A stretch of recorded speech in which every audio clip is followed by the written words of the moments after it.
The sun beat down on the staff cars of the Afrika Korps in the autumn of 1942. They were the rolling symbols of German mechanical excellence. Field Marshal Erwin Rommel's forces drove specialized, high-performance vehicles engineered for their specific task. There were the Est, KFZ, 222 armored reconnaissance cars, fast and agile, capable of outflanking the British. There was the ubiquitous Kübelwagen, an air-cooled rear-wheel drive utility vehicle that was light, quick, and efficient, but built by Porsche with meticulous, almost artisanal care. German military doctrine was built upon the supremacy of design and quality. German engineers believed in precision, specialization, and superior craftsmanship. They held that a well-designed machine, made with attention to detail and tight tolerances, was inherently superior to any mass-produced equivalent. They looked upon the mechanized output of their enemies, especially the Americans, with contempt. Propaganda relentlessly reinforced this message. American production was sloppy, their designs were crude, and their engineers were incapable of building true military machines. This belief was the bedrock of German confidence. In their minds, they were fighting a war of quality against quantity, and in the critical realm of vehicle design, Germany knew they had the quality. They scoffed at the soft, decadent American civilization, capable only of building consumer goods, household appliances, and luxury automobiles. They simply could not produce the robust, reliable equipment needed for a brutal desert war. This deeply held conviction, this hubris in German engineering supremacy, was about to be shattered by a tiny, open-topped vehicle that looked like a crude toy. It was late November 1942, in the desolate aftermath of the Second Battle of El Alamein, as the Afrika Korps began its long, westward retreat. German recovery units, picking through the shattered remnants of the battlefield, made their first close inspection of the American contribution to the Allied forces, which had landed weeks earlier in Operation Torch. Among the debris of shattered trucks and abandoned American equipment, Lieutenant Colonel Ewald von Schrader, an engineering officer attached to a Panzer unit, located his first example of the new American light vehicle. It was a Willys MB, scarred by shrapnel but still surprisingly intact. It was immediately unlike anything in the Wehrmacht inventory. It was boxy, utilitarian, and utterly without aesthetic grace. Its exposed steel body was painted a drab olive green, and it rode high on its wheels. There were no doors, merely cutouts in the steel. The windshield folded down flat onto the hood. Von Schrader initially laughed. He compared it immediately to the elegant, streamlined form of his own Kübelwagen, built with its carefully contoured bodywork. "It looks like a steel washing machine on wheels," he scoffed to his ordnance sergeant. This vehicle, dubbed the General Purpose, or GP, which soldiers quickly shortened to Jeep, seemed to embody all the crudity the propaganda had promised. Where was the fine engineering, the specialized purpose, the tight fit and finish that defined German equipment? This vehicle was a brute force answer, a machine built to a lowest common denominator. The initial analysis was devastating. The American vehicle was heavier, consumed more fuel than the Kübelwagen, and was visually less sophisticated. "They sent us this simple, crude object," von Schrader wrote in his confidential field report, "and believe they can defeat a machine built to the standards of Daimler-Benz." The German confidence was momentarily buoyed by the sight of this crude American toy. They believed they had seen enough. They were catastrophically wrong. The first captured Jeeps were shipped back to German maintenance depots in Tunis and eventually to testing facilities within Italy and the Reich for rigorous inspection. The task fell to ordnance analysts, men whose entire careers had been spent studying the high art of engine and vehicle construction. Their deep dive into the mechanical heart of the Willys MB seemed to confirm every prejudice. The engine, designated the Go Devil by Willys, was a simple, four-cylinder, side-valve L-head design. This was technology rooted in the early 1920s. German staff car engines, by contrast, utilized overhead valve designs, which were more efficient and produced more horsepower per liter. "It is utterly unsophisticated," remarked Dr. Hans Klest, a powertrain engineer at the Daimler-Benz facility who received one of the first reports. "It's what we put in farm tractors a generation ago." The German analysts focused on the low compression ratio and the perceived low horsepower, around 60 brake horsepower. This, they argued, proved the fundamental weakness of American design. Their Kübelwagen engine, though smaller, was air-cooled, eliminating the complexity and vulnerability of a water cooling system. The German belief was that a good engine was a complex, specialized, and highly efficient engine. This initial, technical assessment led to a dangerous conclusion. The Jeep was merely a stopgap, a temporary solution that would prove unreliable and unsustainable under combat conditions. They completely missed the point. The Jeep's simple L-head design was chosen not for its performance envelope, but for its durability and ease of mass production by non-specialized labor. It could run reliably on low-octane fuel, which was essential for a global war where fuel quality varied wildly. Most critically, its design was tolerant of dust, heat, and inexperienced maintenance crews. The German experts, blinded by their quest for elegance, failed to see the devastating potential of simplicity. The initial analysis was devastating. The American vehicle was heavier, consumed more fuel than the Kübelwagen, and was visually less sophisticated. "They sent us this simple, crude object," von Schrader wrote in his confidential field report, "and believe they can defeat a machine built to the standards of Daimler-Benz." The German confidence was momentarily buoyed by the sight of this crude American toy. They believed they had seen enough. They were catastrophically wrong. The real shock came when German engineers, forced by the mounting numbers of Jeeps they faced, shifted their focus from the design's elegance to its manufacturability. A specialized technical intelligence unit, operating out of the Oberkommando der Wehrmacht, OKW, began to systematically catalog and cross-reference the Jeep's components. Major Klaus Hellinger, a logistics officer working on a study of Allied equipment interchangeability, was the first to realize the implications. He noticed something almost unheard of in German vehicle design: an extreme level of component standardization. The entire philosophy of the Jeep was driven by an obsessive focus on interchangeability, a concept perfected not in military academies, but in Henry Ford's automotive factories. Hellinger discovered that the same simple stamp steel hood hinge was used on the engine cover, the glove compartment, and the toolbox. The tail lamps were generic, shared not just between Willys and Ford Jeeps, but across numerous other American military vehicles.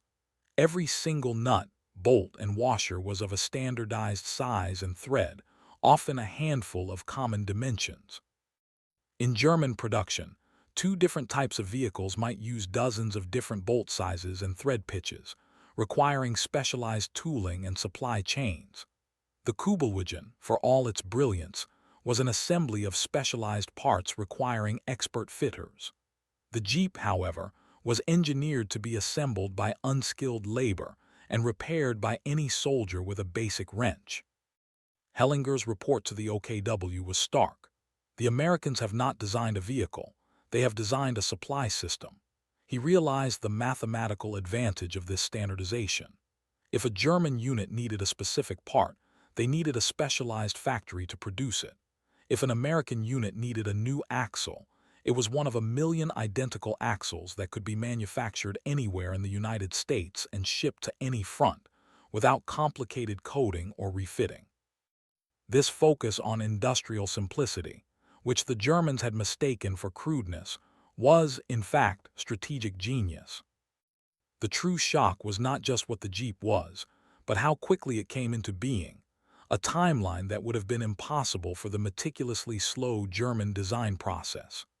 German analysts, digging into American public documents and captured technical manuals, pieced together the frantic, year-long effort that brought the Jeep from sketch to mass production. The urgency began in June 1940. The U.S. Army, observing the German blitzkrieg in Europe, realized it desperately needed a replacement for its horses and motorcycles. They issued an almost impossible set of specifications for a lightweight, four-wheel drive reconnaissance car. The technical requirements: a vehicle weighing less than 1,300 pounds and capable of carrying 600 pounds, with a powerful engine, were themselves difficult. The deadline, however, was absurd: a working prototype in 49 days and 70 test vehicles in 75 days. The German engineering establishment, whose redesign cycles for a new staff car would take at least 18 to 24 months, scoffed. Only the tiny, bankrupt American Bantam Car Company was desperate enough to accept. Bantam's lead engineer, Karl Probst, drew up the final design in 2 days and nights.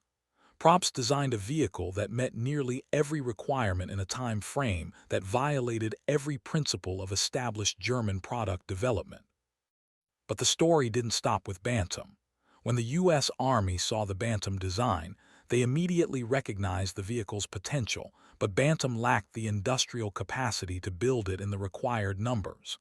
The blueprints were quickly shared with two automotive giants, Willys-Overland and the Ford Motor Company. This was the key strategic move: distributed, redundant production. Instead of relying on a single specialized factory, the German way, the Americans mobilized a vast, existing network of automotive production. The Jeep was finalized by Willys, the Willys MB, but Ford also built over 277,000 virtually identical models, the Ford GPW. This industrial response, an entire ecosystem of competing, rapidly innovating private companies mobilized under a single, simplified design, was fundamentally incomprehensible to the centralized, militarized German system. For German intelligence, the most horrifying statistic was the production ramp-up. This was the mathematical proof of industrial defeat. German logistics officers had carefully tracked the production of their own light utility vehicle, the Kübelwagen. By the end of the war, German factories had produced approximately 55,000 Kübelwagens. This number represented the maximum sustainable output of a German economy totally focused on military production. The Americans achieved that same total in less than 4 months. Major Hellinger's comparative report laid out the terrifying numbers. In 1941, as Willys and Ford finalized tooling, production was low. But by the end of 1942, American factories were producing Jeeps at a rate of over 15,000 a month. The peak was reached in 1944, a figure that German economists had refused to credit. By the end of the war, the Americans had built nearly 650,000 Jeeps. This was more than 10 times the total German production of the Kübelwagen. The sheer, overwhelming scale of the output defied German comprehension. They had believed that America's consumer-oriented industry was fundamentally unsuited to military manufacturing. But the reality was that America's pre-existing automotive infrastructure, its vast stamping presses, its assembly lines, its deep pool of semi-skilled labor, was an enormous reserve industrial capacity that Germany simply did not possess. The Jeeps were rolling off lines at a faster rate than the Wehrmacht was losing its entire inventory of light vehicles. "We are fighting a factory, not an army," General Gunther von Kluge reportedly remarked after reviewing the production statistics.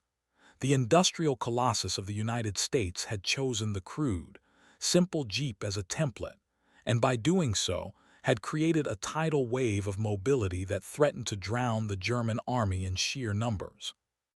The German dismissal of the Jeep's engine as unsophisticated was rooted in a critical misunderstanding of power-to-weight ratio and low-end torque.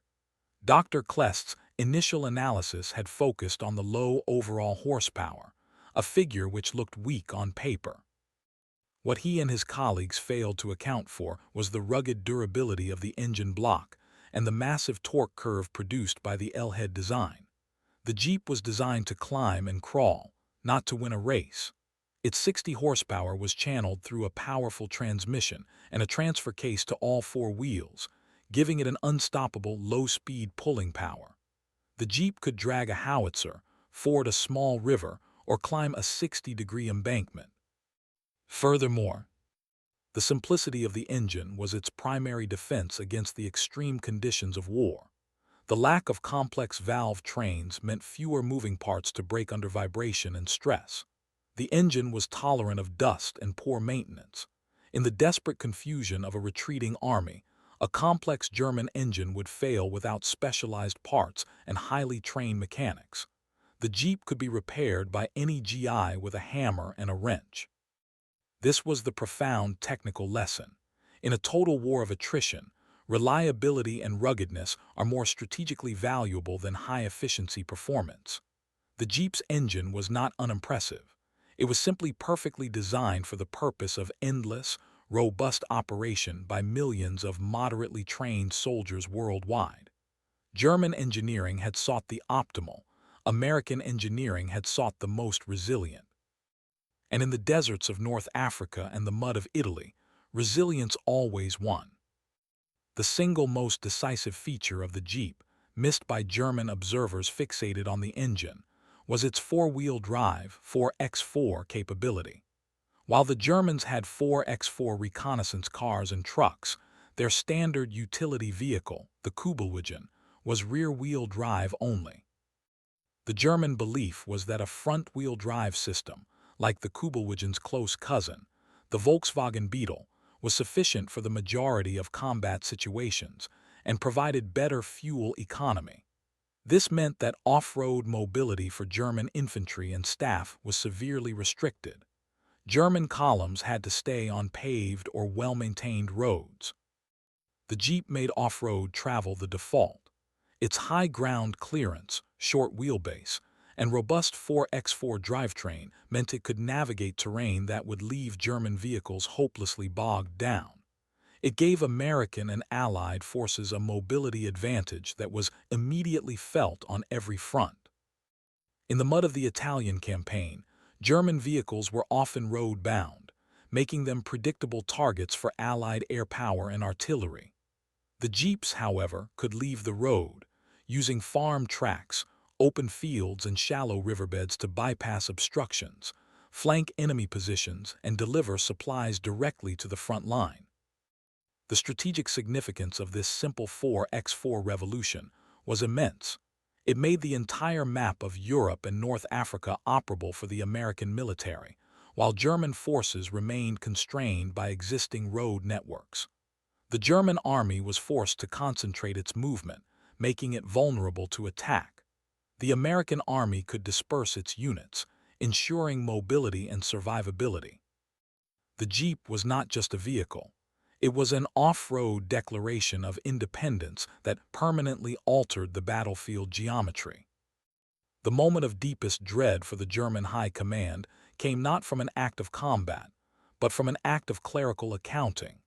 Major Hellinger's logistics unit, using serial numbers and casting marks from a captured Willys MB chassis, managed to trace the component to its source: Ford's River Rouge complex in Dearborn, Michigan.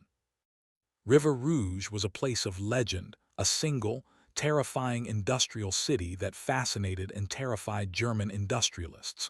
Ford had engineered the complex to take raw materials in at one end, iron ore, coal, and rubber, and produce a finished automobile at the other. By 1943, that complex was churning out Jeeps and B-24 Liberator bombers in terrifying numbers. The revelation for the analysts was the redundancy of production.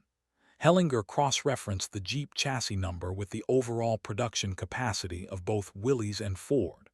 What he found was the mathematical impossibility of victory. He discovered that America's capacity to produce light vehicles, Jeeps, Dodges, and GMC trucks, was so vast that America was building more light utility vehicles in a month than Germany could replace in a year. He compiled a devastating report. If the Wehrmacht destroyed one American Jeep, that loss was absorbed instantly. If the Wehrmacht destroyed 10,000 Jeeps, it meant a 2-week delay for a single factory. the attrition rate of the entire German light vehicle inventory was now irrelevant against the sheer industrial overflow of the United States. "We are not fighting an army that rations," Hellinger wrote in the conclusion of his report, mirroring the sentiment from the captured supply charts. "We are fighting an enemy whose strategic strength lies in waste and surplus." They were not merely fighting soldiers, they were fighting the full mobilization of the world's greatest automotive industry. The realization that their own industry was running at maximum capacity, while the American system was still only ramping up to its peak, was the point of cognitive collapse. The Jeep didn't just expose German manufacturing limitations, it exposed the fundamental weakness of their logistical philosophy. The Wehrmacht was constantly hampered by a lack of standardization and fuel scarcity.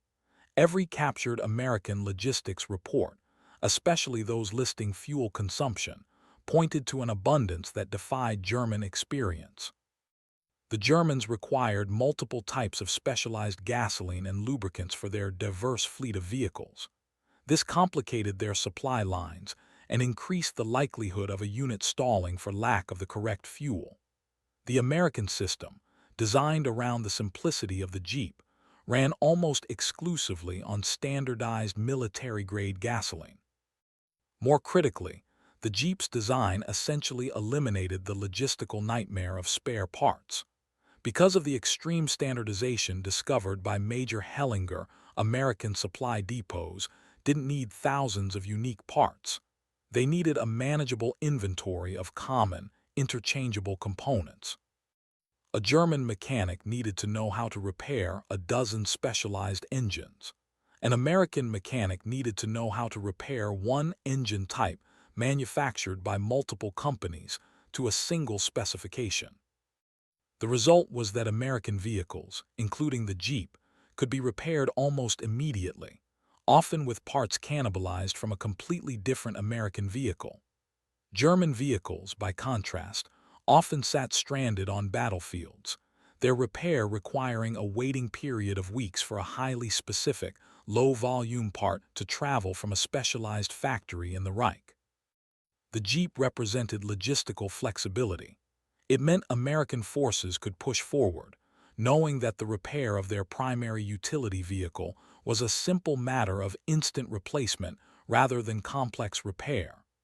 This mobility and maintainability gave the Allied forces a strategic tempo that the Germans, bound by their complex supply chains, could never match. German military analysts had classified the Jeep merely as a reconnaissance and transport vehicle. They believed it was used primarily to carry staff officers and messenger boys. This was another fundamental miscalculation that underestimated the American doctrine of decentralized initiative. The Jeep was not just a car, it was a four-wheeled platform for innovation. American soldiers, unconstrained by rigid Wehrmacht doctrine, quickly transformed the crude vehicle into a weapon system and an indispensable tool for almost every task imaginable. Weapon platform. Soldiers mounted .50 caliber heavy machine guns and .30 caliber light machine guns on the rear roll cage. The Jeep's stable, mobile chassis made it an excellent firing platform for the rapid deployment of heavy firepower. Ambulance. Its ruggedness meant it could rapidly evacuate wounded from frontline positions inaccessible to larger ambulances. It became the lifeline for countless infantrymen. Rail car. In a desperate act of improvisation, field engineers fitted Jeeps with flanged steel wheels and ran them on damaged rail lines, transforming a utility vehicle into a reconnaissance and supply train overnight. Artillery tractor. Its incredible low-end torque allowed it to rapidly tow the small 37 anti-tank gun and eventually the heavier 57 field gun, giving light American units heavy, mobile fire support. German doctrine specified that each vehicle must have a single, precise role. The American soldier treated the Jeep like a versatile tool, adapting it to whatever battlefield contingency arose. This capability for mass, decentralized innovation was a strategic multiplier. The enemy didn't just have 650,000 Jeeps, they had 650,000 mobile, adaptable weapon platforms. The German military was fighting a singular, highly specialized opponent. The Americans were fighting with a million tools, all made to do everything. The ultimate proof of the Jeep's strategic value was its essential role in the largest logistical operation of the European war, the Red Ball Express. German generals, believing their own military experience, had predicted that General Patton's rapid advance across France would stall for lack of fuel and supplies. They calculated that no army could sustain a 400-mile advance without its supply lines collapsing. The Red Ball Express, which ultimately employed over 6,000 trucks and delivered over 12,000 tons of supplies daily, shattered this assumption.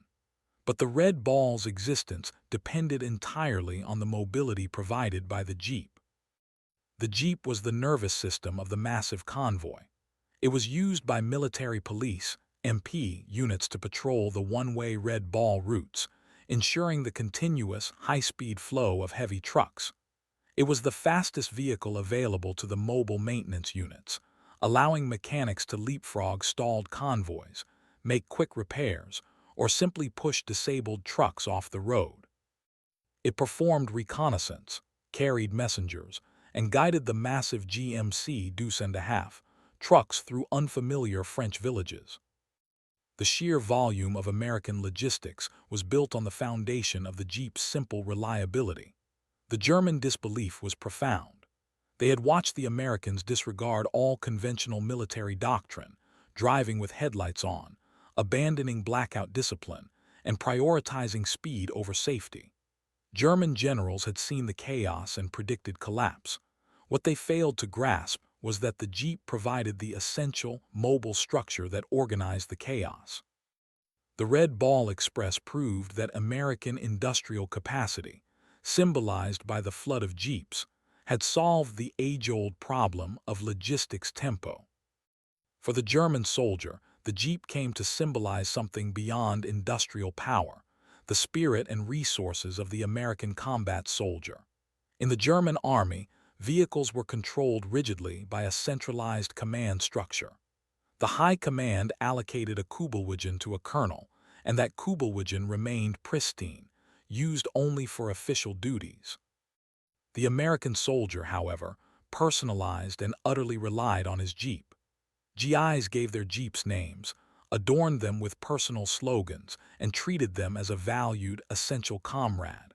The Jeep was always within reach, driven by the individual soldier for any purpose, from hauling ammunition to transporting wounded, or simply making a quick run for coffee. This difference in vehicle culture reflected a profound difference in military culture, decentralization and initiative.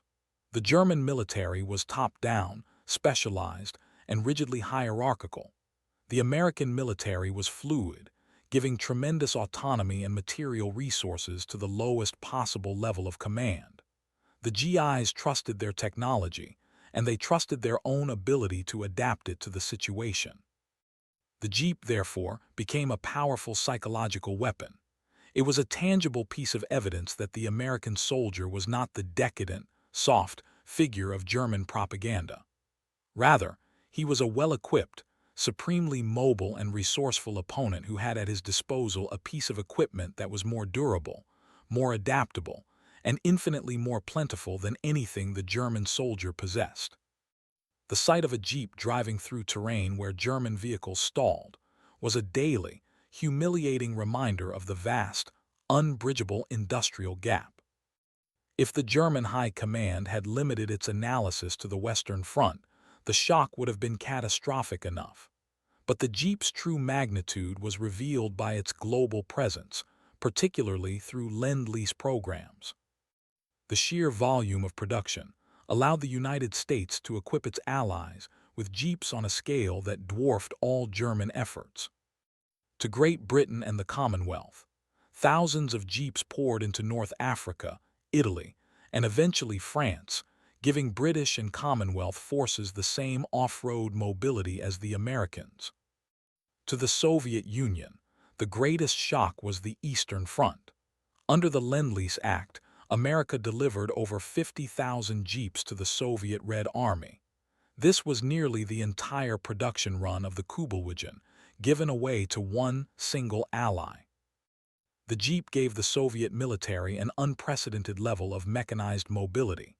Soviet units, often lacking their own domestic utility vehicles, used the Jeep for everything: liaison, reconnaissance, light artillery towing, and command transport. The Jeep became an essential tool in the great Soviet counteroffensives, allowing commanders to rapidly traverse the vast, poorly roaded plains of Russia. German field commanders on the Eastern Front, whose campaigns were constantly bogged down by distance and mud, began reporting the shocking sight of endless streams of American-made vehicles moving with efficiency they could only dream of. The Jeep was not just a symbol of American power. It was an engine of global Allied coordination. It proved that the Wehrmacht was not just fighting the American army, but the combined, mobilized resources of a global industrial alliance that was sharing its bounty on a scale that Nazi Germany could never achieve. Even the most celebrated German general, the Desert Fox, Field Marshal Erwin Rommel, came to appreciate the strategic significance of the Jeep too late. After the disaster at El Alamein and the landings of Operation Torch, Rommel saw the Jeep not as a crude toy, but as a key tool of the Allied victory. Rommel's entire philosophy of combat was based on swift, surprise, mechanized movement. The Jeep gave this advantage to the enemy. When Rommel launched his final desperate offensive at the Kasserine Pass in February 1943, he achieved a brilliant tactical victory. German tanks and infantry smashed through inexperienced American lines. But Rommel's advance stalled almost immediately. The Americans, though momentarily defeated, possessed an inexhaustible, highly mobile supply chain that absorbed the loss and reconstituted the front almost overnight. The Jeeps, running off-road, carrying repair parts and fuel, kept the larger American forces in motion. In his final reports from North Africa, Rommel did not dwell on the prowess of the Sherman tank or the P-40 fighter. Instead, he focused on the unlimited material superiority of the enemy. Rommel recognized that German tactical brilliance and personal courage were rendered irrelevant against an enemy who possessed unlimited mobility and the industrial capacity to replace losses immediately. The German belief in quality over quantity was exposed as a fatal delusion.